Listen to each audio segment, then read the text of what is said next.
application f dans certaines bases, bah, le rang de cette matrice est toujours égal au rang de f. Et donc, c'est-à-dire que le rang de la matrice qui représente f dans n'importe quelle base sera toujours le même. Donc, c'est-à-dire que je peux choisir finalement n'importe quelle base de E, espace de départ, et de F, espace d'arrivée, pour écrire une matrice, même une matrice très simple, par exemple, si j'arrive à trouver une matrice simple qui représente F, ben je pourrais trouver son rang plus facilement. Donc, en fait, le rang ne dépend pas des bases choisies. C'est ça que ça signifie. Le rang ne dépend pas des bases choisies pour exprimer la matrice. Et donc, c'est ça que ça veut dire, hein, puisque on peut éventuellement le détailler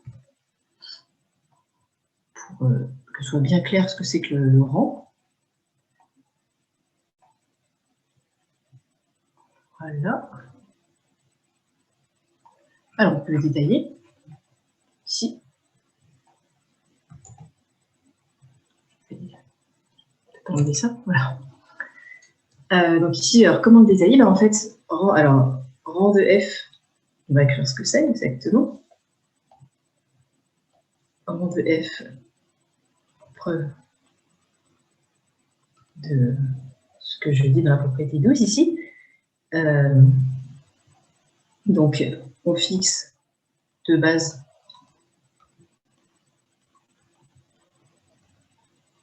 de E et de F.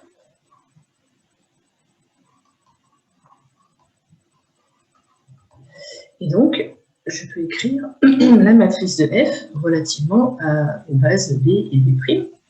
Ok. Et cette matrice-là, disons qu'on l'appelle la matrice A. Voilà. Alors, cette matrice A, comment est-elle constituée? Ben, rappelez-vous, hein, dans cette matrice A, qu'est-ce que j'ai? Ici, j'écris les images des vecteurs de la base de départ. Donc, par exemple, on va dire que la base E, ces vecteurs, ce sera E1 jusqu'à EP. Et puis la base B', les vecteurs, ce sera par exemple F1 jusqu'à Fn. D'accord? Puisque si E est dimension P et F est dimension N, ce n'est pas forcément la même dimension. Donc là, on a E1, F de E2, etc.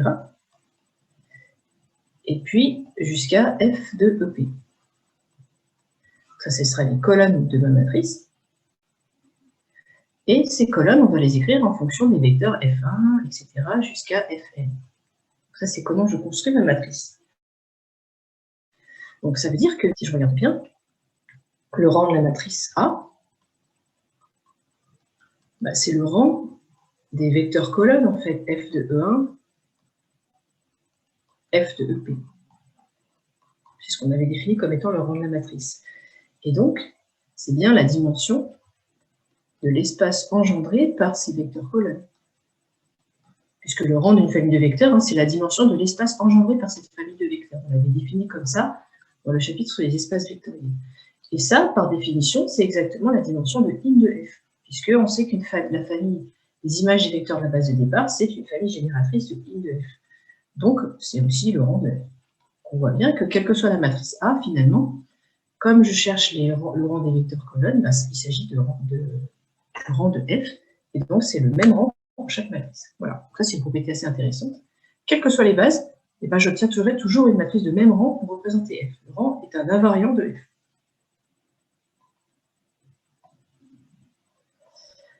Alors, autre propriété, la matrice A carrée, attention, parce que jusqu'à présent, là, L2 dans F, les matrices pouvaient ne pas être carrées.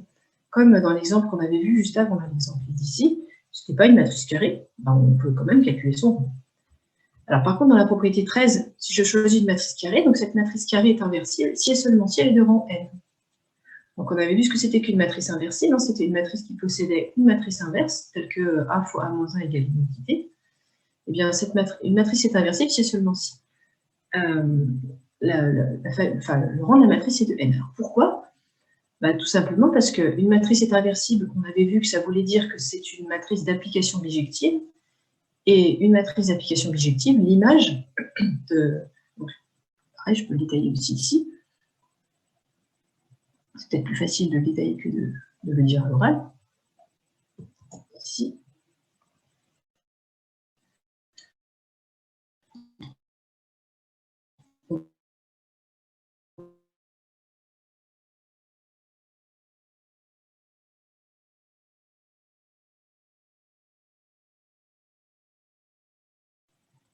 bah, ça signifie que si et seulement si A est la matrice d'une application bijective dans deux bases fixées, hein, dans des bases fixées. Et si c'est une matrice de F bijective, ça veut dire que le rang de F, qui est donc la dimension de I de F, hein, rappelez-vous, le rang de F, c'est la dimension de I de F, eh bien, ce rang de F, c'est égal à la dimension de l'espace d'arrivée, on va dire grand F, espace d'arrivée, hein, ou F, pas de E en F. Et c'est égal à petit n, qui est aussi la dimension de l'espace de départ. Puisque ici, la matrice est carrée. Donc, ça veut bien dire que ma matrice A est de rang n, rang de A égale. Donc, quand vous avez une matrice carrée de taille 4, et bien une matrice carrée, donc c'est une propriété importante qui permet de savoir si la matrice est inversible ou pas, sans avoir à calculer son inverse. Et bien, une matrice inversible, c'est une matrice qui est de rang, si je suis en taille 4, par exemple, qui est de rang 4. Voilà. Et autre petite propriété du rang.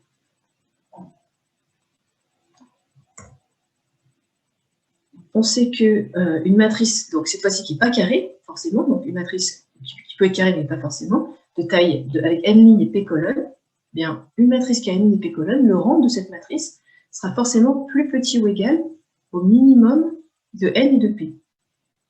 Alors, qu'est-ce que ça veut dire ça, d'être plus petit que le minimum de n et de p? Ça veut dire que le rang de A, il est plus petit que n, et il est aussi plus petit que p. Donc, en fait, il est plus petit que le plus petit des deux, si vous voulez, que le minimum. Alors, illustration. Par exemple, si je considère cette matrice-là, bah, cette matrice-là, elle a 3 lignes et 5 colonnes. Et du coup, elle a 3 lignes et 5 colonnes. Qu'est-ce que je peux dire de son rang? Bah, d'après cette propriété 14, le rang de A sera plus petit ou égal au plus petit de 3 et 5, donc il sera plus petit que 3. C'est-à-dire qu'une matrice qui a n lignes et p colonnes ne peut pas avoir un rang. Par exemple, là, cette matrice ne pourra jamais être de rang 5 puisqu'elle n'a que 3 lignes. Donc, nécessairement, ma matrice ici, rang de A, sera plus petit que 3, puisqu'il y a 3 lignes, et donc je suis sûre que ma matrice sera de rang plus petit que 3. Alors, expliquons aussi pourquoi, parce que, alors, plus petit que le nombre de colonnes, on voit bien pourquoi, plus petit que n, le nombre de colonnes, p, pardon, le nombre de colonnes, mais pourquoi plus petit que le nombre de lignes? On va expliquer, parce que c'est un petit peu moins évident. Puisque, bon, le rang, c'est le rang des vecteurs colonnes, donc forcément, c'est plus petit. Forcément, c'est plus petit que P. Donc, par exemple, je peux dire que rang de A, c'est plus petit que P, car P est le nombre de colonnes. Et on a dit que le rang, c'était le rang des vecteurs colonnes.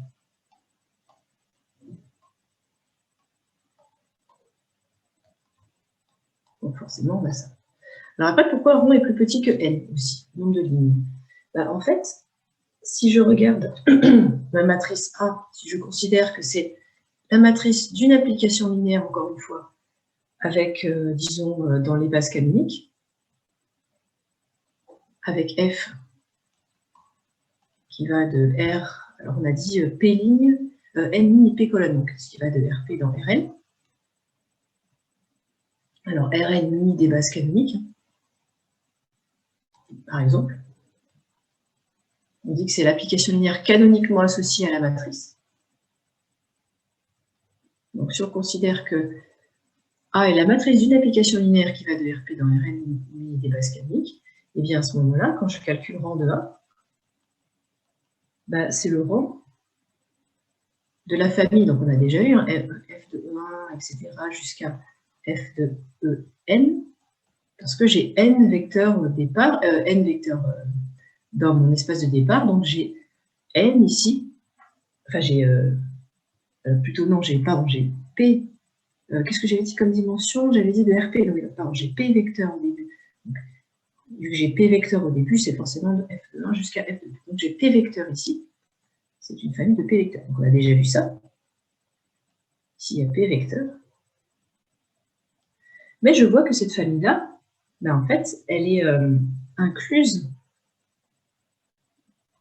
Ça, c'est plus petit que la dimension, en fait, de l'espace d'arrivée.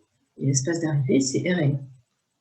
Et donc, mon rang est plus petit que n, puisque ma famille elle-même elle arrive dans l'espace Rn, ce sont P vecteurs de Rn.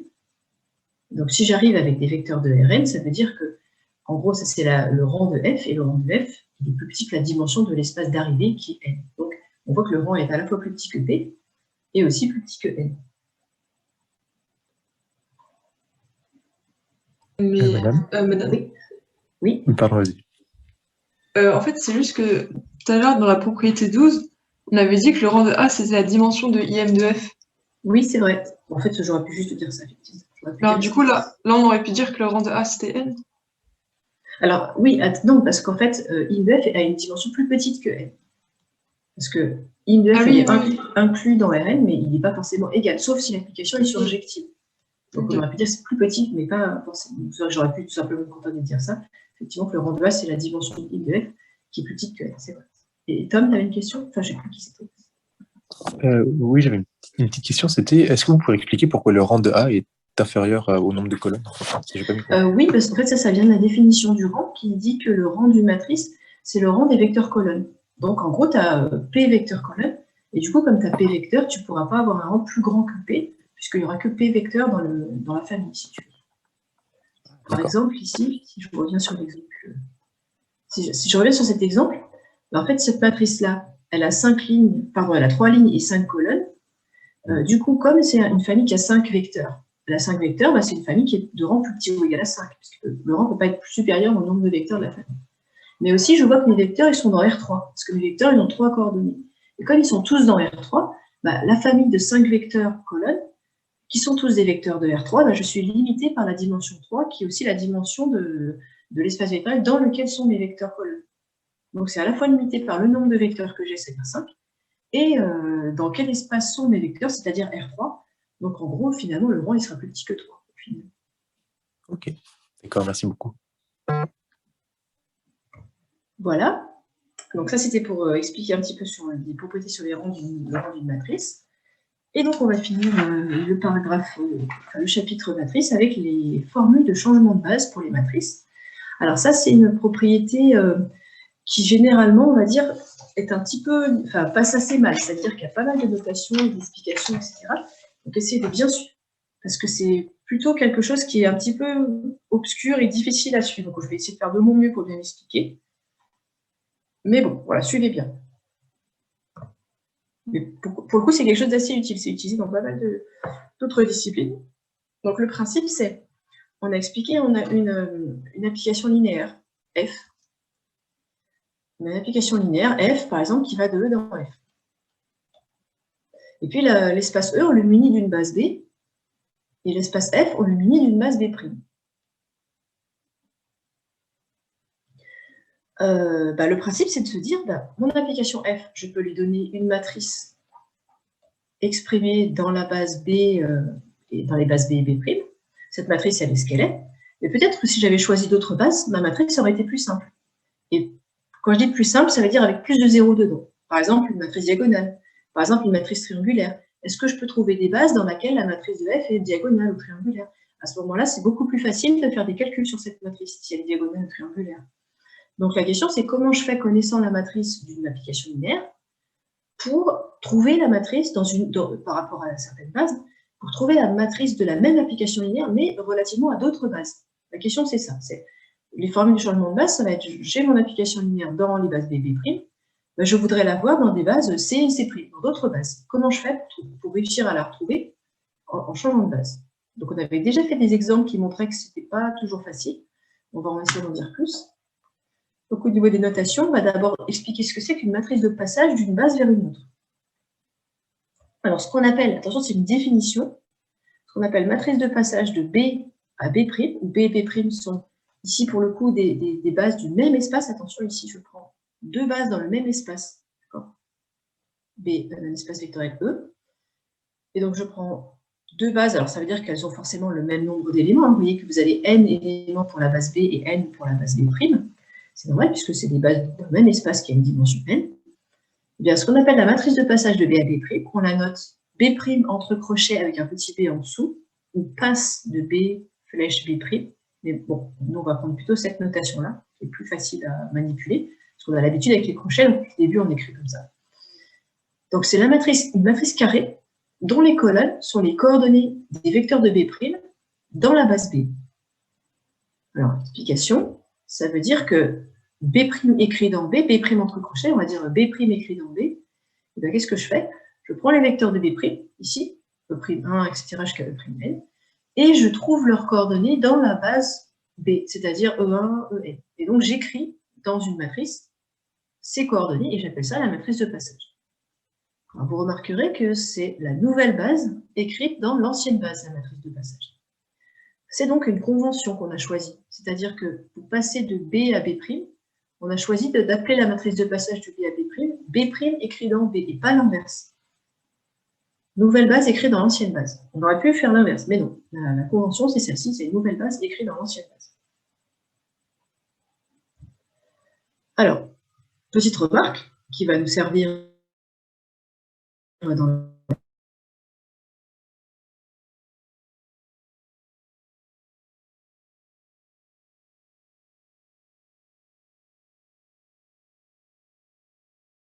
ce que c'est E'1, je peux considérer que c'est identité de E'1, identité de E'2, etc., identité de E'N. Parce qu'identité, c'est l'application qui a un vecteur associé lui-même sans le changer. Donc, en fait, on peut considérer que cette matrice B' écrite dans B correspond à la matrice de l'application identité relativement aux bases. Alors, attention, là, il ne faut pas se tromper, relativement aux bases. C'est l'image des vecteurs de B', donc B', B. B' d'abord, B après. Donc, c'est ce qui est noté. Alors, non, justement, j'ai fait le contraire. Alors, qu'est-ce que j'ai eu? Voilà, ça commence, j'ai fait le contraire, B'. Oui, parce que c'est l'image des vecteurs de la base de départ écrit dans la base d'arrivée. Donc, ouais, non, c'est ça, c'est ça. B' écrit dans B ici. J'aurais dû mettre B' là et B là. Puisque la base de départ est la base d'arrivée. De toute façon, j'avais fait une petite erreur ici. B' écrit dans B, c'est la matrice de l'application identité de B' dans EB, donc c'est B' en premier et B en deuxième. Attention, j'ai une petite erreur que je vais corriger. Vite. Je vais retrouver le stylo. Donc, attention. Alors, et puis, comme déjà vu diapo 22, si je prends B écrit dans B, si j'écris B dans B, ben j'obtiens la matrice identité. Parce que B écrit dans B, si je reviens à la définition que j'ai écrite ici, et ben qu'est-ce que c'est? C'est le vecteur E1 écrit en fonction du vecteur E1. Donc ça veut dire que j'aurai un 1 ici et que des 0 là. J'aurai E1 écrit en fonction de 1, E2 écrit en fonction de E2, j'aurai 0, 1 et que des 0.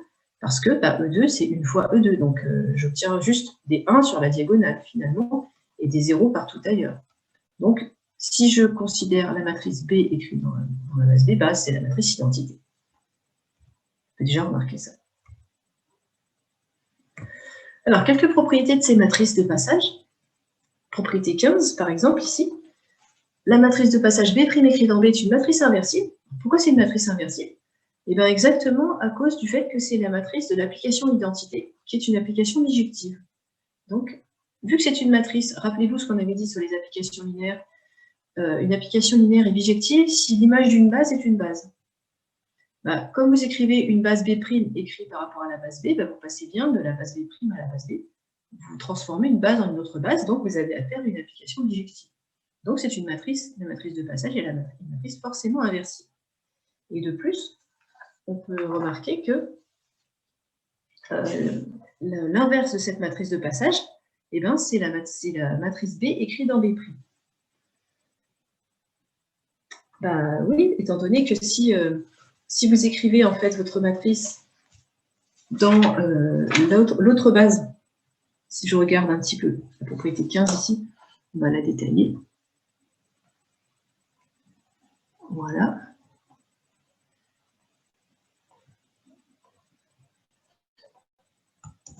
Voilà, cette propriété-là. Alors, pourquoi donc, le fait qu'elle soit inversible? Parce que B' écrit dans B est la matrice d'une application bijective qui est identité. La matrice de identité qui est bijective. F de x égale x, c'est bijectif. Donc, elle est inversible.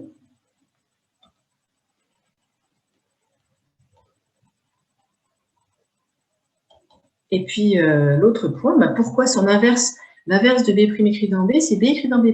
Bah, vérification. Pourquoi? Parce que si vous partez donc de E muni de la base B', vous allez arriver dans E muni de la base B et vous appliquez l'application identité. Bah, après, si vous appliquez à nouveau l'application identité à partir des vecteurs de B, et vous écrivez les vecteurs de B dans la base B', vous allez retomber sur E muni de la base B'. Donc, au final, votre composé d'application, ce sera l'application identité de EB' vers EB'. Donc, pour le coup, à un certain vecteur X, cette application-là, elle va associer le même vecteur X écrit dans la même base. Donc, on voit que la matrice de cette application-là, bah, ce sera B' écrit dans B', c'est-à-dire identité, comme on l'a dit. Or, par composition d'application, ça veut dire que quand je fais cette composition, bah, je fais, rappelez-vous, sens de lecture, de la droite vers la gauche quand je fais une composition d'application, je commence par la dernière. La dernière, on a dit que c'était B écrit dans B', que je vais remultiplier par la première matrice, qui est la matrice de identité B' écrit dans B. Donc, B' écrit dans B, et je dis que ça, c'est la matrice de B écrit dans B. Et donc, oui, c'est ça. Et du coup, bah, ça me donne la matrice identité. B écrit dans B, c'est identité. Donc, le produit de ces deux matrices-là fait la matrice identité. Ça veut bien dire que l'inverse de la matrice B' écrit dans B, bah, c'est la matrice B écrit dans B'. Étant donné que c'est la matrice inverse. Donc, voilà. Alors, ouais, je vois que ici, attention, j'ai dit sens de lecture de droite vers la gauche, mais attention, la première que j'utilise, c'est celle-ci. Donc, j'aurais dû marquer plutôt B' dans B. Ça ne change pas le résultat, mais ça change l'ordre de composition qui n'était pas le bon. Parce que ici, je commence par celle-ci, l'identité qui va être B' dans B. Donc, vu que je commence par celle-ci, c'est celle que je mets à droite en premier. Et puis ensuite, je compose par l'autre, et donc je vais mettre à gauche la deuxième qui va de B dans B'. Voilà, donc c'est B' écrit dans B fois dans B' qui va à B dans B. Alors, si j'avais fait le contraire, bah, j'aurais B' écrit dans B' en fait ici. Ça, c'est ce que j'ai ici, j'ai B' écrit dans B'. Je pars de B', j'arrive dans B, et de B, je repasse dans B'. Donc j'ai B' écrit dans B' identité. Alors après, on sait que si je sais que le produit dans ce sens-là, ça me donne identité, bah, le produit dans le sens contraire, ça me donne aussi identité. Puisqu'on sait que si... oui. Est-ce que, s'il vous plaît, vous pourriez expliquer pourquoi est-ce que ça donne B' écrit dans B', le calcul que vous avez écrit avec la flèche? Oui, parce qu'en fait, c'est exactement Ah, pourquoi? Bah, parce que ici, je suis partie, alors, j'ai souligné en rouge, je suis partie de B' et je suis arrivée dans B' au final. Et donc, la matrice globale, c'est bien les vecteurs de B' écrits dans les vecteurs de B' au final. Donc, c'est cette matrice-là qui est la matrice globale de l'application composée des deux. Et donc, si je décompose, j'ai bien ce produit matriciel qui correspond à cette composition d'application, qui est égal à la matrice B' écrite dans B', c'est-à-dire matrice identité. Ok, merci. Alors, au niveau, c'est ce que j'expliquais, c'est au niveau du sens de lecture qu'il faut faire attention, parce que ici, voilà, le sens de lecture, je redis bien comme ça. Alors, qu'est-ce que ça veut dire ça? Ça veut dire que si je devais calculer l'image du vecteur x, qu'est-ce que je ferais? Ce vecteur x, je lui appliquerais d'abord la matrice de l'identité de B' dans B. Donc, vous voyez que si j'avais un vecteur x à composer, je ferais x fois la première matrice fois la deuxième, et ce serait ça qui me donnerait l'image de ce vecteur x. Et je retrouverais le même x au final. Donc, x fois cette matrice fois celle-ci me redonne le même x. Et, ok, Mervyn, j'ai ton message. Et du coup, ça me donne bien la matrice B' écrite dans B. Alors, donc après, le point 2, en fait, c'est un petit peu la même chose. Si B seconde est une autre base, c'est-à-dire si je fais deux changements de base d'affilée, en fait, je vais simplement rajouter une autre flèche ici, supplémentaire, pour expliquer, par exemple, que cette fois-ci, au lieu de retourner dans B', je vais aller dans B seconde. Imaginons, pour le point 2. Cette fois-ci, je vais faire deux changements de base d'affilée dans trois bases différentes, B, B', B seconde. Alors, si B seconde est une autre base, qu'est-ce que je peux faire? Cette fois-ci, je pars de E. Alors, si je regarde bien, je pars de B seconde. okay, puisque j'écris B seconde dans B. Donc, je vais partir de la base B seconde. Je pars de la base B seconde, j'arrive par exemple dans la base B', et puis je change à nouveau de base et j'arrive dans la base B. Alors, qu'est-ce que je fais comme composé à partir de ça? Ben, je vois que je pars de B seconde et j'arrive dans B. Donc ça veut dire que la matrice globale que je récupère, c'est les vecteurs de B seconde écrits dans la base B. Donc c'est B seconde écrit dans B. Et donc, qu'est-ce que ça veut dire? Ça veut dire que je vais composer, donc je vais d'abord utiliser la matrice qui est ici, la matrice de passage entre ces deux-là, puis multiplier par la matrice de passage entre ces deux-là. Attention, je compose dans ce sens-là, donc je vais d'abord commencer ici par B seconde écrit dans B', et je vais remultiplier ça à gauche, puisque si je compose dans ce sens, je multiplie à gauche par une composition. Je fais F rond G. Ici, rappelez-vous, je fais d'abord, je pars d'un espace, j'applique d'abord l'application G, puis l'application F quand je fais F rond G. Ben là, c'est pareil. Ce que je fais à droite ici, c'est d'abord la première, puis ensuite la deuxième matrice. Ensuite la deuxième, donc ce serait B' écrit dans B. Voilà. Donc j'ai cette formule qui me dit, comment je lis cette formule? Je commence en fait ici, la première base que je prends, c'est celle-ci. J'arrive dans celle-là. Ensuite, je repars de celle-ci, la même, et j'arrive dans celle-ci à la fin. Donc au final, je suis partie de B seconde pour arriver dans B. OK. Voilà comment j'ai une formule de changement de base. Madame, juste la première ligne du petit 2, vous l'avez déduite à partir de B' dans B fois B seconde dans B'? Oui, en fait non, j'ai écrit mes bases comme j'avais envie. Mais en fait, ici, tu pourrais mettre n'importe quoi parce que tes changements de base, tu ne les fais pas forcément dans cet ordre-là. Si j'avais mis B, B', B seconde, ça m'aurait donné une autre formule. D'accord, ok. D'accord. Imaginons si j'écris, par exemple, cette fois-ci, je pars de B, puis je fais un passage par B', et puis j'arrive à la fin dans B seconde. Qu'est-ce que ça me donne comme formule de changement de base? Je vois que je pars de B et j'arrive dans B seconde. Donc, B écrit dans B seconde, cette fois-ci, donc vous voyez, par rapport à ça, c'est le contraire. Et puis, si je regarde bien, d'abord, je vais écrire B écrit dans B', donc à droite. Je vais remultiplier ça par B' écrit dans B seconde. Ici, B seconde. Madame, donc, oui. Du coup, on est obligé d'avoir un B' à gauche et à droite. Oui, exactement. Ok. En fait, celle où j'arrive ici, c'est forcément celle dont je repars ici. C'est-à-dire que celle que, quand j'écris mes crochets, là, comme ça, quand j'écris mes crochets, alors là, j'ai quelque chose, là aussi, là, j'ai quelque chose, et là aussi. En fait, quelque chose que j'ai ici, c'est forcément le même que celui-là. Parce que j'arrive dans celle-ci et je repars de la même pour arriver dans la dernière. Et ça, c'est le départ, et du coup, ça, c'est l'arrivée. Ok, merci. Et donc, au final, j'aurai départ écrit dans arrivée égal. Et puis là, en fait, ça, c'est le passage intermédiaire. Si vous la base intermédiaire B', qui j'arrive dans B', je repars de la même base. Voilà, je vous ai dit que ce n'était pas forcément évident à suivre, hein, c'est facile de s'embrouiller. Il faut bien comprendre cette histoire de sens de lecture de la droite vers la gauche. Ça, c'est vraiment important, de là où je pars de là. Et finalement, je vais arriver, la dernière, c'est la dernière tout à gauche, ma base d'arrivée. Parce que je fais des compositions. Et donc, si je voulais calculer l'image d'un vecteur à partir de ces matrices, ce vecteur, je le prendrais ici, je le multiplierais d'abord à cette matrice, puis à celle-ci. Donc, en fait, je ferai mes produits matriciels dans cet ordre-là. C'est pour ça que je fais de lecture de la droite vers la gauche. Alors, essayons de voir un petit peu à quoi ça peut nous servir, ceci. Alors, imaginons que, exemple 10, par exemple, voilà, vous allez voir qu'il y a des cas où c'est très simple, et puis des cas où c'est un peu plus compliqué. Là où c'est très simple, c'est quand on change une base, quand on connaît en fait l'expression de la nouvelle base par rapport à la première. Par exemple, dans R2, si je considère la base B 1, 0, 1, 1, ça c'est une base de R2 parce que la famille est libre, donc c'est une base, et qu'elle comporte 2 éléments.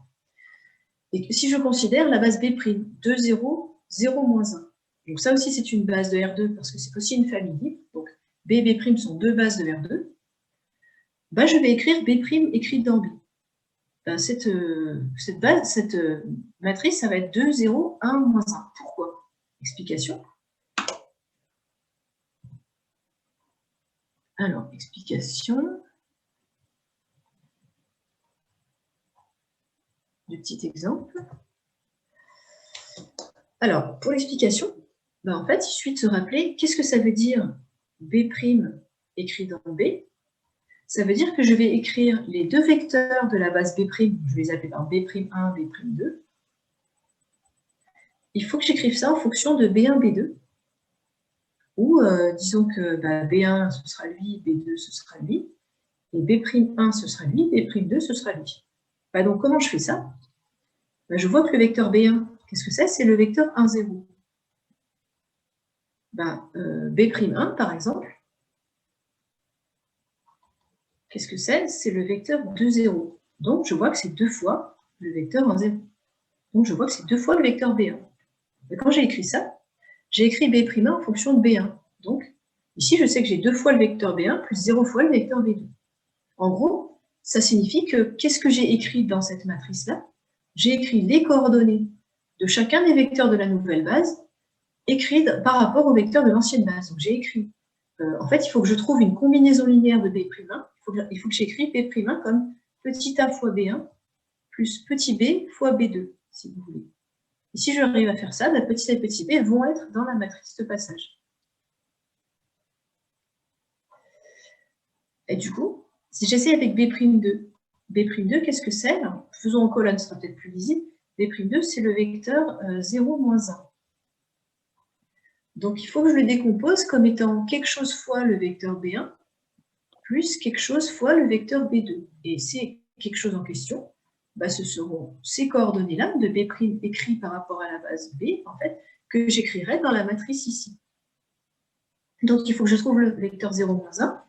Il faut que je l'écrive comme quelque chose fois le vecteur 1, 0, plus quelque chose fois le vecteur 1, 1. Alors là, j'ai pris des vecteurs simples exprès pour que ce ne soit pas trop difficile. Quels sont les coefficients que je dois mettre ici? On peut les trouver de tête.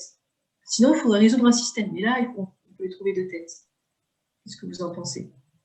C'est 1 fois 1, 0, moins 1. Ouais, c'est 1 fois 1, 0, moins 1 fois 1, 1. D'accord? Bah donc, 1 et moins 1 sont les coordonnées du vecteur B'2 dans la base. Donc, si vous voulez, je peux écrire quelque chose comme ça. B'2 dans la base B, c'est le vecteur 1, moins 1. Donc, les crochets, hein, c'est la notation qu'on utilisait déjà avant. Ça veut dire la même chose. Quand on écrivait des crochets dans la base machin, et ben, je prenais les coordonnées dans la nouvelle base, ben, c'est exactement ce qu'on fait ici. Et donc là, j'écris 1, moins 1.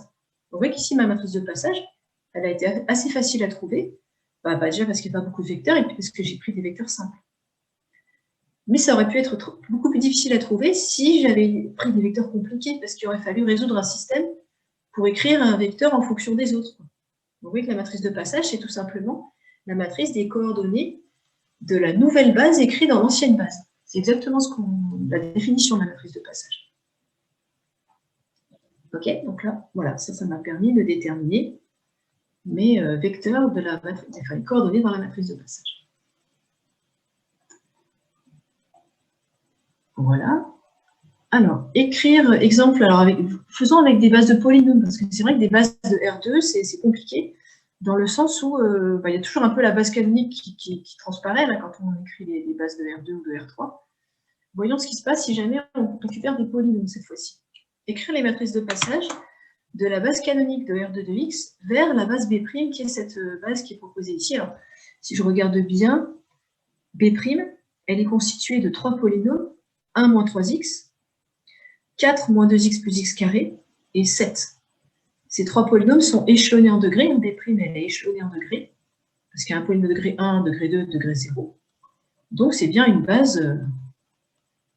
donc, si je peux vérifier, hein, c'est bien une base de R2 de X.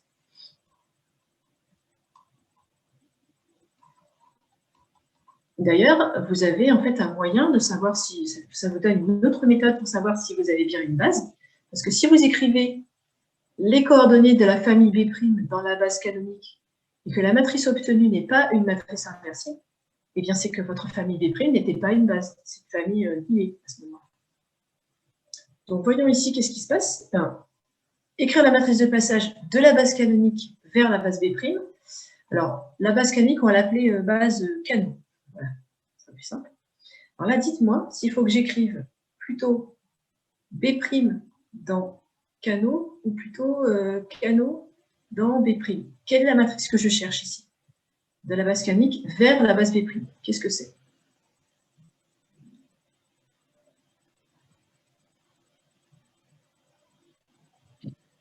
Laquelle des deux? Pour ça, il faut se rappeler de la définition. C'est une nouvelle base écrite dans l'ancienne base.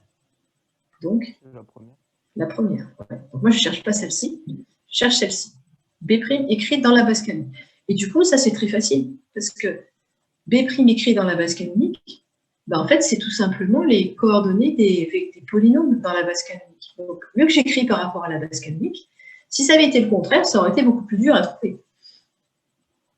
Vu que j'écris par rapport à la base canonique, ben, mon premier vecteur, c'est 1 moins 3x. Dans la base canonique des polynômes, ben, c'est 1, moins 3 et 0, parce que c'est 1 moins 3x plus 0x carré. Ensuite, le deuxième, c'est 4 moins 2x plus x carré, donc 4 en constante, moins 2 en x et puis 1 en x carré. Et puis le dernier, c'est 7, donc c'est 7, 0, 0. Voilà, c'est cette matrice-là qui est la matrice de passage. Ici, elle est très facile à trouver parce que j'écris par rapport à la base canonique, donc forcément, c'est très simple. Et par contre, si je voulais trouver la base canonique écrite dans la base B', eh bien, il faudrait que je trouve l'inverse de cette matrice. Ce serait la matrice B' écrite dans la base canonique, moins 1. Ce serait l'inverse. Donc, il faudrait inverser la matrice. Heureusement, on a appris à inverser une matrice, justement, hier. Donc, si j'avais... Oui? Est-ce qu'on peut trouver la base canonique écrite dans la base B' par un autre moyen que l'inverse d'une matrice? Non, on ne peut pas. Alors, si on peut, en fait, au lieu d'inverser la matrice, tu fais l'opération qu'on a fait ici. C'est-à-dire, tu cherches pour chacun des vecteurs de la base canonique comment l'écrire combinaison linéaire des vecteurs de la base B'. Tu cherches pour les 3 vecteurs différents. Mais en fait, ce n'est pas du tout rentable parce que si tu fais ça, si tu prends le premier vecteur 1 moins 3x, pardon, si tu prends le vecteur, par exemple, 1, il faut que tu l'écrives combinaison. Donc, pareil pour x et pareil pour x carré. Il faut que tu les écrives comme combinaison linéaire des 3 vecteurs de la base B'1, disons B'2 et B'3. Il faut que tu fasses ça pour les combinaisons des 3. Plus gamma. Merci. Voilà, et donc il faut que tu fasses la même chose pour les 3. Et du coup, ce que tu fais quand tu cherches à écrire 1 comme combinaison de B'1, B'2, B'3, bah, tu vas faire la même chose pour x et la même chose pour x carré. Donc en fait, c'est comme si tu inversais finalement la matrice 3 fois de suite, au lieu de l'inverser une seule fois ici. Donc c'est beaucoup plus rentable d'inverser la matrice ici, plutôt que de chercher à résoudre les 3 systèmes, puisque résoudre les 3 systèmes, ça revient en fait à inverser la matrice. Ok, merci. Madame? Oui? Est-ce que si on avait voulu trouver donc l'inverse, on aurait utilisé la notation grand A, grand X égale grand Y et après résoudre le système? Oui, oui, tout à fait, on aurait fait ça. Pour trouver l'inverse, on aurait fait, je prends cette matrice, imagine, je l'appelle par exemple la matrice A. Comment je fais pour trouver l'inverse? J'aurais posé AX égale Y, donc j'aurais posé un truc genre A fois X, Y, Z égale ABC. J'aurais transformé ça en système, j'aurais résolu mon système, et j'aurais extrait la matrice A-1 de ce système, comme on a vu hier. Et donc, ça m'aurait permis de trouver justement la matrice de passage 1 de la inverse par rapport à ce que je voulais. Okay. Vous voyez que ces histoires de matrice de passage, c'est quand même pas évident parce que à chaque fois qu'on a besoin de changer de base dans un sens ou dans l'autre, en fait, il faut inverser une matrice. Et inverser une matrice, on a vu que ce n'était pas une opération très simple. Mais bon, l'avantage, c'est que quand on l'a inversé une fois, après, une fois que vous avez votre matrice B-1, vous avez votre matrice inverse, en fait, le but, c'est que vous pouvez écrire n'importe quel polynôme dans la nouvelle base une fois que vous avez ça. Parce qu'une fois que vous avez vous avez calculé votre matrice inverse, vous l'avez calculé une seule fois, une fois pour toutes, vous prenez n'importe quel polynôme et vous le passez en coordonnées dans la base canonique et le multiplier par la matrice de passage vous permet d'obtenir les coordonnées dans la nouvelle base. Donc, vous voyez que vous avez tout gagné à trouver votre matrice inverse une seule fois finalement. Parce qu'après, vous pouvez enchaîner les calculs en prenant plein de polynômes différents et en donnant les nouvelles coordonnées de tous ces polynômes en utilisant votre matrice inverse que vous avez calculée une seule fois. Vous n'avez pas besoin de chaque fois chercher les coordonnées du nouveau polynôme. Ce qu'on faisait avant, finalement. Ça revient à automatiser un petit peu la recherche de coordonnées dans une nouvelle base. C'est formidable. Alors, changement de masse pour un vecteur, c'est ce que je suis en train d'expliquer. Propriété 16. Alors, au niveau des notations, je prends un vecteur petit x. Donc, x, vous pouvez voir avec une flèche, si vous voulez, petit x, un vecteur de E, dont les coordonnées dans la base B seront grand X, petit x1 jusqu'à petit xn. D'accord ? Et ce même vecteur petit x, je peux lui trouver ses coordonnées dans une autre base B', que j'appellerai grand X'. Petit x'1, petit x'. Eh bien, quel est le lien entre ce vecteur coordonné dans la base B et le vecteur coordonné dans la base B'? C'est ce que j'expliquais juste avant. C'est que si vous appelez P la matrice de passage B' écrite dans B, eh bien, vous pouvez écrire que x égale P fois x'. Autrement dit, lorsque vous prenez les coordonnées de x dans la base B' et que vous remultipliez ça par la matrice B' écrite dans B, et bien c'est ce que j'expliquais tout à l'heure avec mon sens de lecture de la droite vers la gauche, là, vous allez obtenir à la fin, vous partez de x, et vous obtenez votre base d'arrivée qui est B. Donc vous obtenez x écrit dans B. Donc x' multiplié par P, matrice de passage de B vers B', vous donne x. Donc voilà, sens de lecture, hein, j'ai bien précisé. Vous lisez, donc vous partez de x, vous passez par B'. Ce B' là, vous arrivez dans B, donc au final, vous récupérez x écrit dans B. C'est la base d'arrivée, elle est ici. L'élément de départ, il est là. On obtient de façon naturelle les anciennes coordonnées en fonction des nouvelles. Donc ce n'est pas forcément le sens qu'on aimerait avoir, parce que nous, on aimerait avoir les nouvelles en fonction des anciennes, peut-être. Mais c'est le sens naturel des matrices de passage, que les matrices de passage nous donnent. Parce que, c'est ce que j'ai expliqué là sur l'exemple précédent, celui-ci, si je reviens là, vous voyez que le sens naturel, qu'est-ce que c'est? C'est nouvelle base écrite dans la base canonique, c'est cette matrice-là qui est naturelle, qui nous vient naturellement.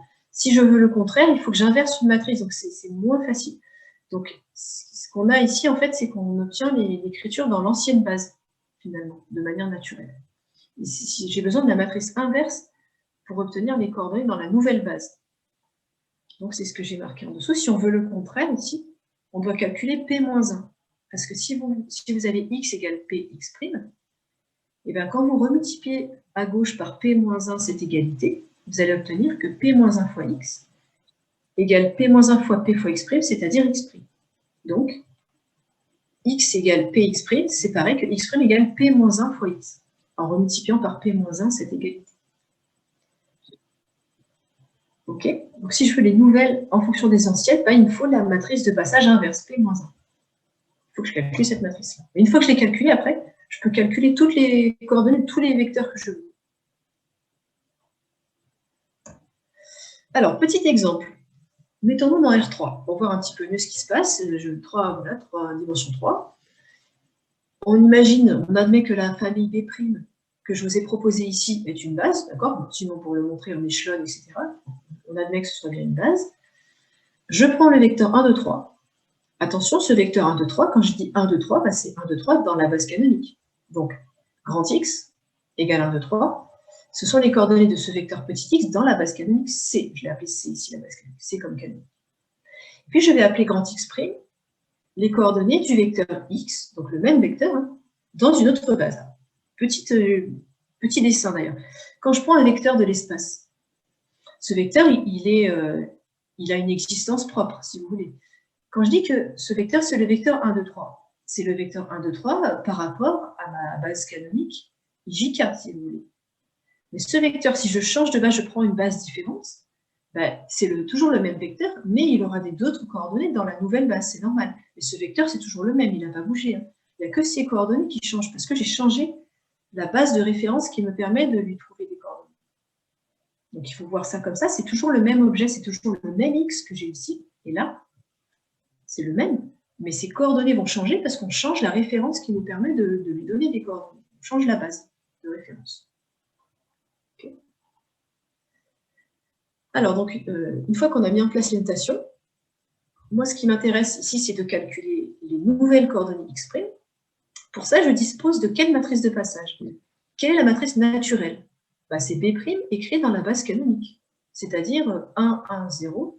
Pourquoi? Parce que là, j'ai 1, 1, 0, 1, 2, 2 et 0, moins 1, 1. Ces trois vecteurs, quand je les mets en colonne, j'ai écrit B' dans la base canonique. Donc, j'ai B' écrit dans C, c'est-à-dire j'ai la matrice de passage de C dans B', nouvelle écrite dans l'ancienne. Okay. Donc, d'après ma formule précédente, les anciennes coordonnées de x sont égales à P fois x'.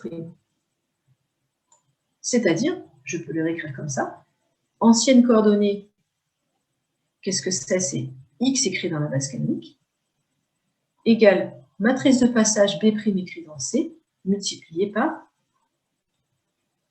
nouvelle coordonnée, x écrit dans B'. Alors, pour ne pas vous embrouiller, il faut vraiment vous dire, je lis de la droite vers la gauche, je veux x écrit dans C, donc je vais partir de x, je le veux écrit dans C, donc C, c'est ce que je récupère à la fin, et le passage intermédiaire, c'est le passage par B', x écrit dans B', B' écrit dans C.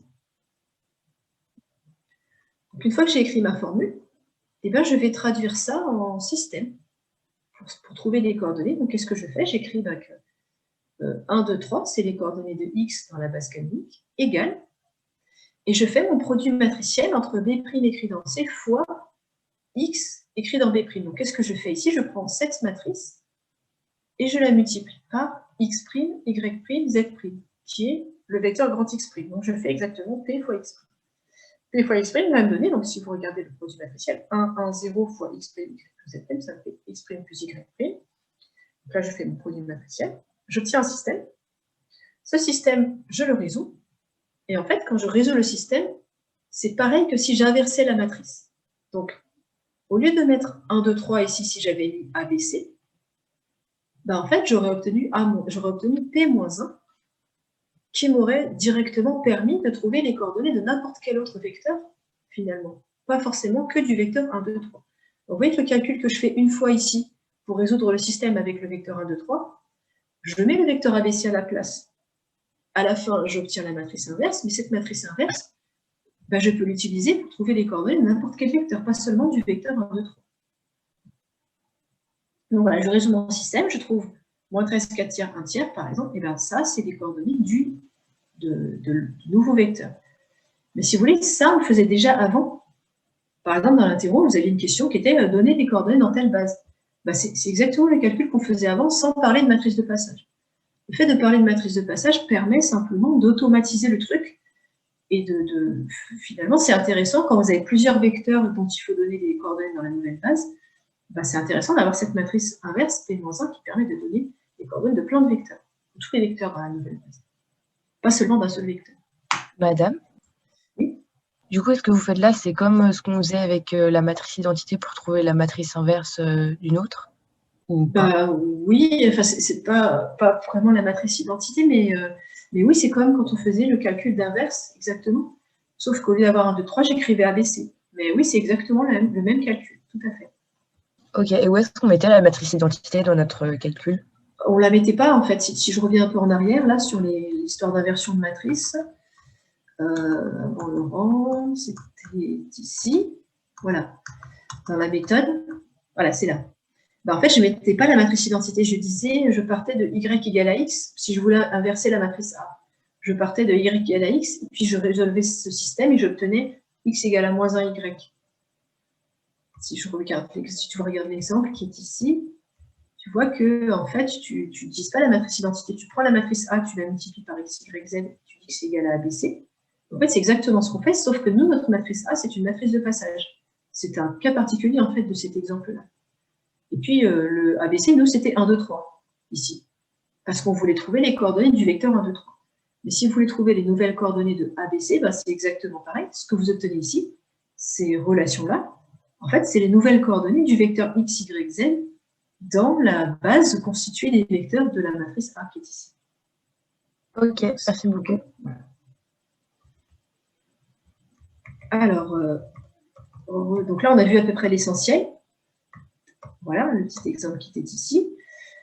Il nous reste à voir, je regarde le temps qui reste, le changement de base pour une application linéaire. Je regarde juste. parce que ouais, c'est bon, on a quelques exercices, mais ça devrait le faire. Faut pas traîner. Théorème, donc ça va nous rester un petit peu pour après. Alors, théorème. Cette fois-ci, on va faire un changement de base pour une application linéaire. Alors, quel est le principe, quel est le problème? Ok. Alors, oui. C'était quoi la question? Bon, pas de question ou question bizarre? Enfin, je n'ai pas compris. Alors, voilà, ok, je vais expliquer un peu le problème. Alors, cette fois-ci, je vais faire donc, tout ce qu'on a expliqué, c'était dans un espace vectoriel E, je voulais passer d'une base B à une base B', par exemple. Maintenant, nouvelle problématique. J'ai une application linéaire F.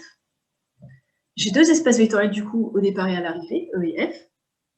L'un de dimension P et l'autre de dimension N. Une application linéaire qui va dans F. Deux bases de E. Vous voyez où je veux en venir avec ça. Deux bases de F. Et donc, je vais faire un double changement de base, au départ et à l'arrivée. Imaginons, je fais un changement de base au départ et un changement de base à l'arrivée. Eh bien, je vois qu'il y a une petite faute de frappe ici, là. C'est bien.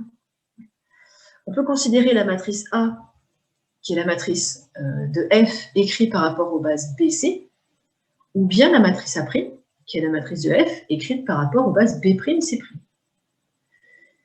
Et alors, donc, on a deux matrices de passage ici. Une qui sera B' écrite dans B, et l'autre qui sera C' écrite dans C. P et Q. P et Q seront deux matrices de passage. Comme ce sont deux matrices de passage, elles sont chacune inversibles. Et vous avez la formule de changement de base suivante.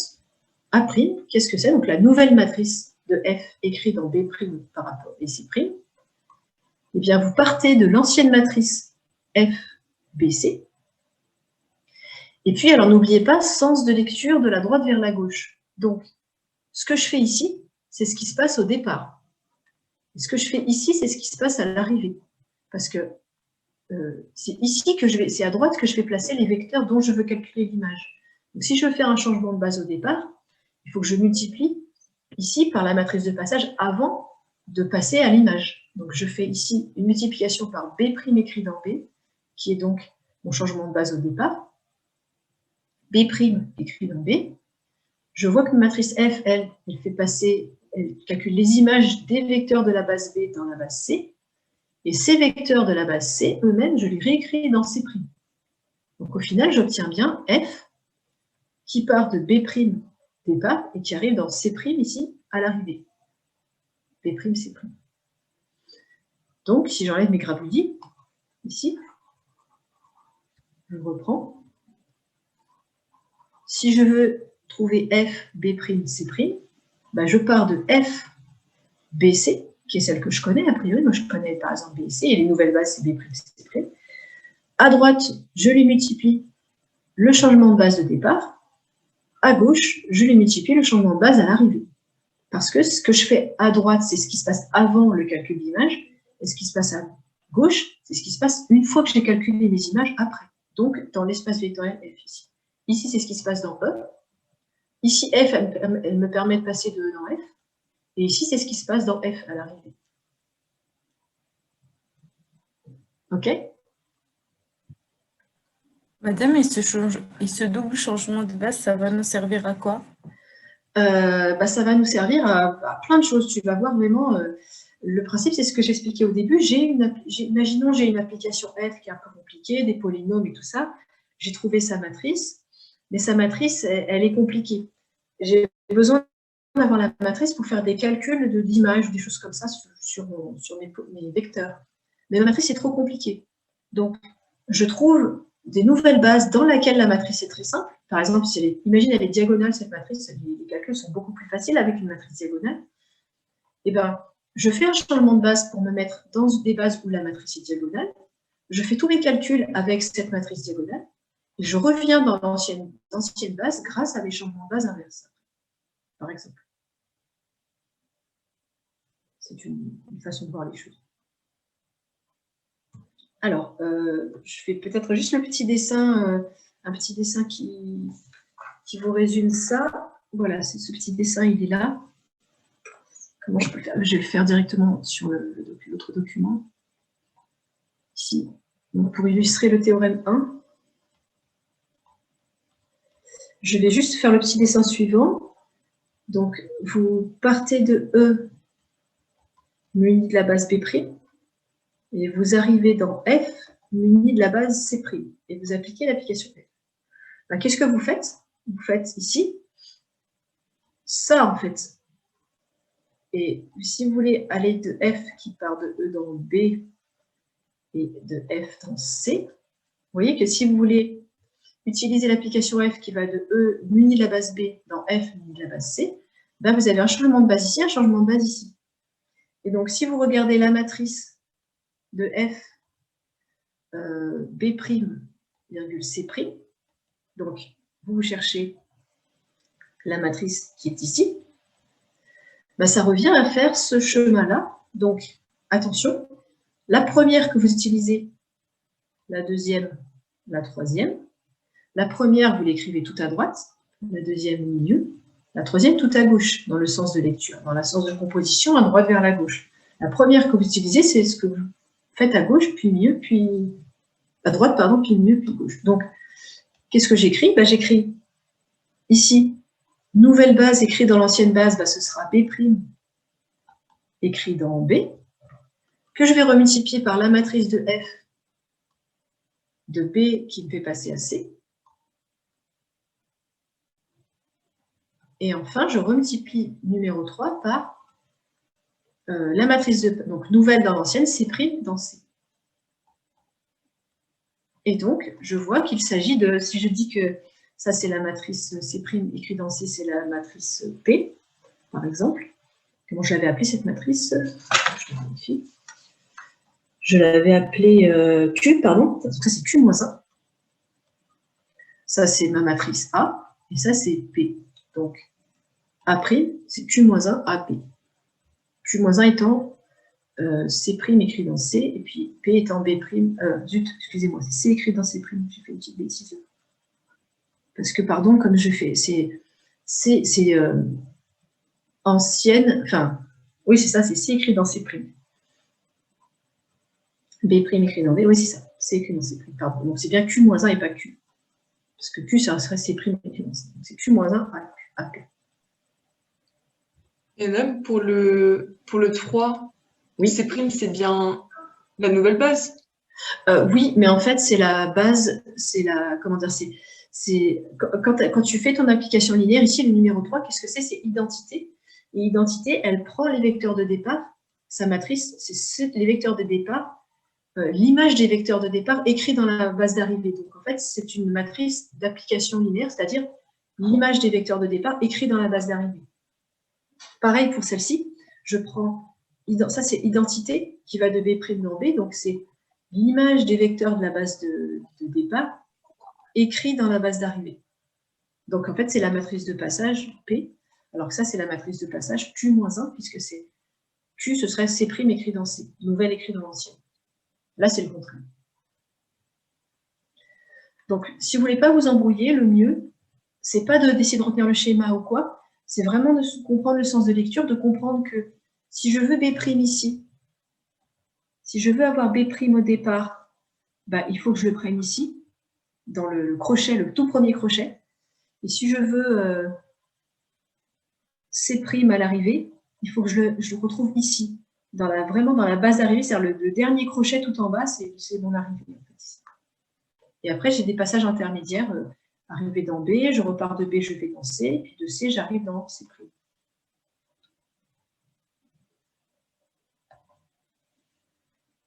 Ok, alors on va essayer de... Bon, TD, on illustrera tout ça, hein, évidemment, sur des exemples. Alors, un peu de vocabulaire sur ces matrices de passage et tout ça. Donc, on dit que deux matrices A et B quelconques, taille NP, sont équivalentes s'il existe deux matrices inversibles P et Q, telles que B égale Q-1 fois A fois P. Donc, en gros, les matrices, deux matrices équivalentes, qu'est-ce que c'est? C'est deux matrices A et B, telles que vous les multipliez à droite et à gauche par des matrices de passage. C'est ça que vous faites. Donc, deux matrices sont équivalentes si et seulement si elles représentent la même application linéaire dans des bases différentes. C'est-à-dire que A et B sont des représentations de la même F dans des bases différentes. Et à ce moment-là, on dit que les matrices sont équivalentes.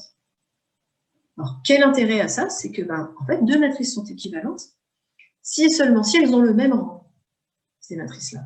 C'est-à-dire que si vous trouvez une matrice A de rang 4, une autre matrice B qui est aussi de rang 4, qui sont du même type, qui ont le même nombre de lignes et de colonnes, évidemment, sinon ça ne marche pas, mais si vous prenez deux matrices de même type et de même rang, et bien vous êtes sûr que ces deux matrices représentent la même application linéaire dans deux bases différentes.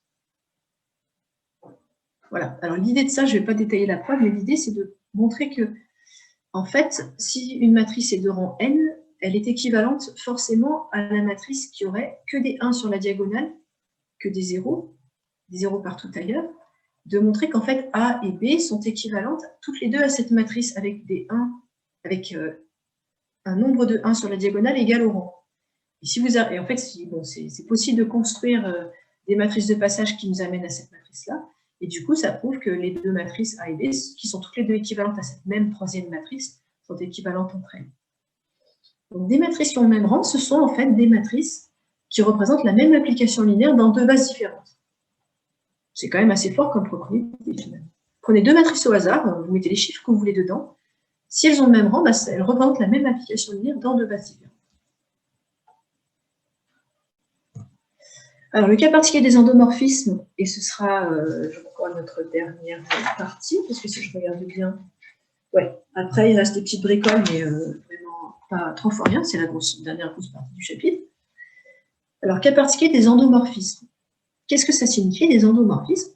Par rapport à ce qu'on a fait tout à l'heure, l'application F, qui va de E muni d'une base B à F muni d'une base B', muni d'une base C, par exemple, un endomorphisme, j'arrive dans le même espace, j'arrive dans E aussi.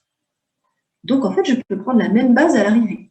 Donc, le cas particulier d'un endomorphisme, c'est simplement mon double changement de base qui me fait passer normalement de B, c'est-à-dire le dessin que j'ai fait ici, si je reprends l'autre dessin,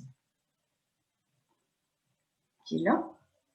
Voilà, mon double changement de base qui me fait passer de B' vers B et de C vers C'. Si jamais j'ai un endomorphisme, en fait, ce dessin, je peux refaire le même, sauf que, alors attendez, je vais le recopier tout simplement pour éviter de le... Voilà, si jamais F est un endomorphisme, on va voir en quoi ça peut changer le dessin qui est là. Est-ce que je partage le bon document? Oui.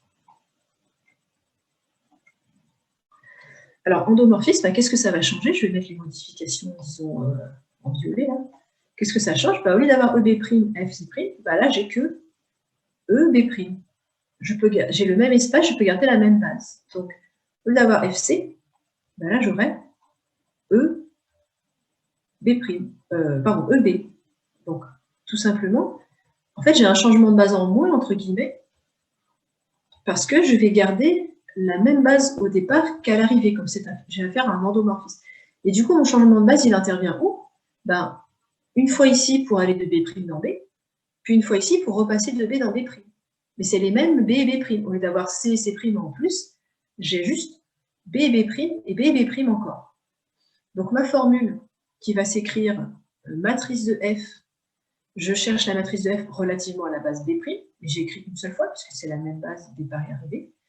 Et je pars de la matrice de F relativement à la base B, je la multiplie à droite et à gauche par des matrices de passage. Mais qu'est-ce que vous pensez de l'étape 1 et l'étape 3? Et si les matrices qui vont faire passer sur l'étape 1 ou sur l'étape 3, elles sont comment l'une par rapport à l'autre?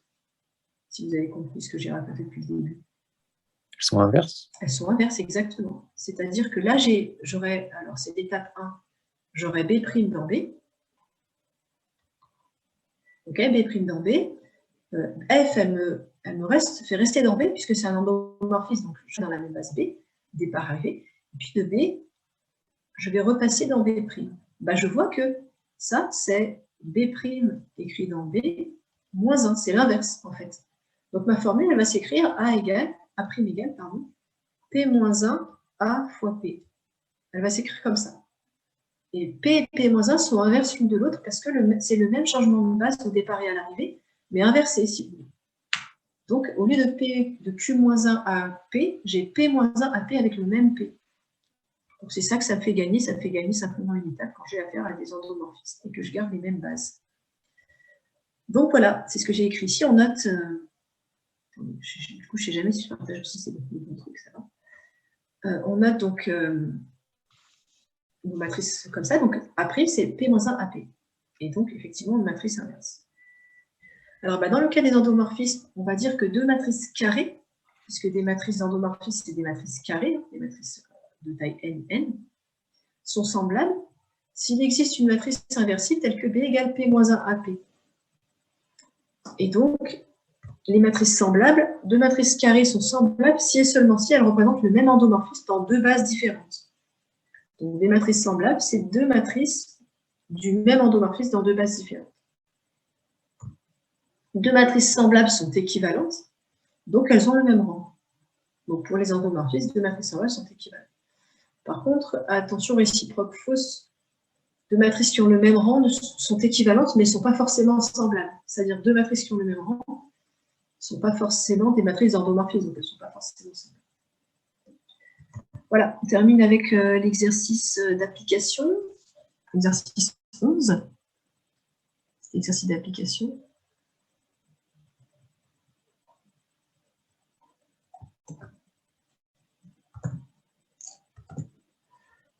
Voilà. Alors, essayons de détailler cet exercice. Donc, ici, on a une matrice A, c'est la matrice d'un endomorphisme de R2, dans la base canonique, par exemple. Et on voudrait déterminer la matrice A' de la même application linéaire dans la base B' qui est proposée ici. 1, 1 et 1, 1. Alors, comment faire à partir de là? Je vais écrire la matrice de passage évidente que je connais. Donc, la matrice de passage P, qu'est-ce que c'est? Si j'écris la matrice 1, 1 et 1, 1, c'est la matrice de passage naturelle. Alors, celle-ci, elle correspond à la base B' écrite dans la base canonique. C'est la matrice immédiate, si vous voulez, la matrice vraiment évidente, puisque moi, je connais les deux vecteurs E'1, E'2 écrits dans la base canonique par défaut. Donc, je connais cette matrice de passage-là, B' écrite dans canonique. Alors, comme c'est une matrice d'endomorphisme, il va falloir que du coup, je trouve la matrice F écrite dans la base B'. Je vais essayer d'écrire ma formule sans apprendre par cœur quoi que ce soit. Je dis juste que je pars de F écrit dans la base canonique et je vais multiplier à droite et à gauche par des matrices. Parce que je fais un double changement de base. Alors, à droite, il faut que j'écrive quoi? Et à gauche, il faut que j'écrive quoi? Essayer de trouver ici, qu'est-ce que je mets ici, qu'est-ce que je mets ici. Moi, je veux arriver dans B' à l'arrivée. Donc, il faut que j'écrive plutôt B' dans canonique ou canonique dans B'.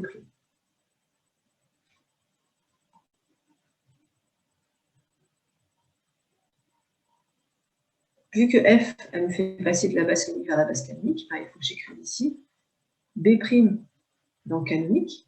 D'accord, c'est la base de départ que je veux.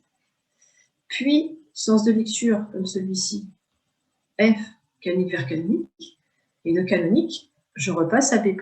Et donc, au départ, j'ai bien B', et à l'arrivée, j'ai bien B'. C'est ce que je voulais ici. Cette formule, c'est donc A' égale. Alors, par rapport à P, vous voyez que là, c'est P-1 fois la matrice A fois la matrice P. Donc, pour trouver A', je fais P-1 fois A fois P. Alors, qu'est-ce que c'est que P-1 ? Je vais calculer cette matrice P-1 à calculer. Alors, pour la calculer, je vais écrire que P fois XY égale AB. D'accord, c'est la méthode qu'on a vue. J'écris ça sous forme de système. Alors, ça va me donner X plus Y égale A, X moins Y égale B. Je combine mes lignes pour trouver que si j'additionne mes lignes, 2X égale A plus B. Alors, si j'additionne, si je soustrais mes lignes, ligne 1 moins ligne 2, 2Y égale A moins B. Donc, ça me dit que X égale 1 demi de A plus 1 demi de B. Y égale 1 demi de A moins 1 demi de B. Donc, j'ai trouvé ma matrice P-1, d'après le calcul qu'on a vu hier. Ben, c'est exactement les coefficients que j'ai là. Je les lis tels quels, je les laisse tels quels. C'est 1 demi, 1 demi, 1 demi, moins 1 demi. Ça, c'est ma matrice P-1. D'accord? Puisque c'est XY, c'est la matrice... Là, je reviens au fait que XY, c'est une certaine matrice fois le vecteur AB. Cette matrice en question, ben, du coup, c'est forcément celle-là. Et donc, finalement, pour trouver A', que dois-je faire? Ben, je dois multiplier cette matrice P-1, 1 demi, 1 demi, 1 demi, moins 1 demi, fois la matrice A qui était quoi? Qui était 1, 3, 2, moins 1, fois la matrice P qui était 1, 1, 1, moins 1. Alors, le résultat après calcul, vous pouvez vous entraîner, je trouve la matrice 5 demi, 1 demi, 3 demi, moins 5 demi. Si je fais le calcul, c'est-à-dire 1 demi fois la matrice 5, 1, 3, moins 5. Voilà, c'est ma matrice A'. Donc, ça veut dire que f de xy égale 5 demi de x moins 3 demi de y, virgule, 1 demi de x moins 5 demi de y est l'endomorphisme semblable à celui de départ vis-à-vis des bases de la base B', dans la base B'. Donc, ce que j'ai trouvé, la matrice que j'ai trouvée, c'est la matrice du même endomorphisme que celui de départ, mais dans une nouvelle base, dans la base B'. OK?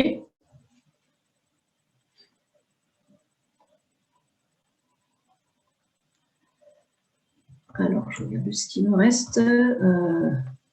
Ok, bah les deux exercices qui restent, on va juste faire le 12 qui est vraiment... attendez. Ouais. Qui est vraiment très simple. En dimension n, que peut-on dire d'une matrice semblable à IN?